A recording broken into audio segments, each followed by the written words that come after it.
ইহুদি এবং মুসলমানের মধ্যে পার্থক্য হচ্ছে এই সাহারি খাওয়া। সাহারি শরীর নাপাক হওয়ার সাথে সম্পর্কিত না। সাহারি খাবো, সাহারির বরকত নিব।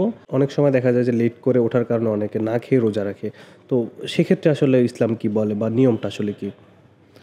দেখুন, সাহারিটা আসলে প্রথম দিক দিয়ে ছিল না। নবীজি সাল্লাল্লাহু আলাইহি সাল্লাম এর কাছে একবার সাহাবায়ে কেরামরা এসে বললেন, ইয়া রাসূলুল্লাহ, আমরা তো সাহারি আমরা রোজা রাখি। অন্যান্য ধর্মের যারা আছে, বিশেষ করে ইহুদিরা, তারাও রোজা রাখে।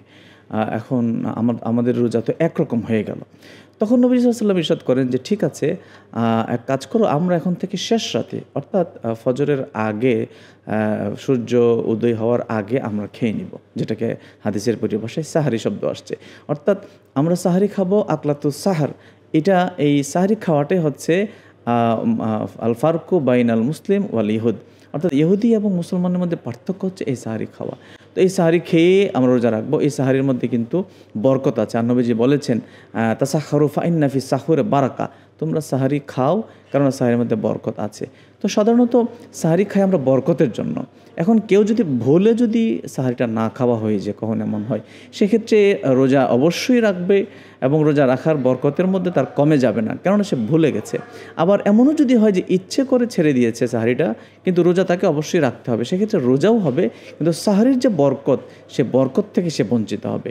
এই হচ্ছে বিষয়। সুতরাং আমরা সাহারি খাবো, সাহারির বরকত নিব, তারপর রোজা রাখবো ইনশাআল্লাহ।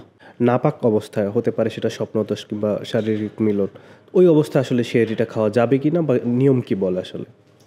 দেখুন, সাহারি এবং রাতের খাবার, এটি শরীর নাপাক হওয়ার সাথে সম্পর্কিত না। শরীর যখন নাপাক হবে, আমরা যত দ্রুত সম্ভব, ইসলামের নির্দেশনা হচ্ছে পাক হয়ে যাওয়া, পবিত্র হয়ে যাওয়া।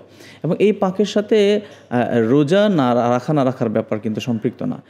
এটা পাক না পাকের সাথে নামাজের সম্পর্ক আছে, কোরআন মাজিদ স্পর্শ করার সম্পর্ক আছে।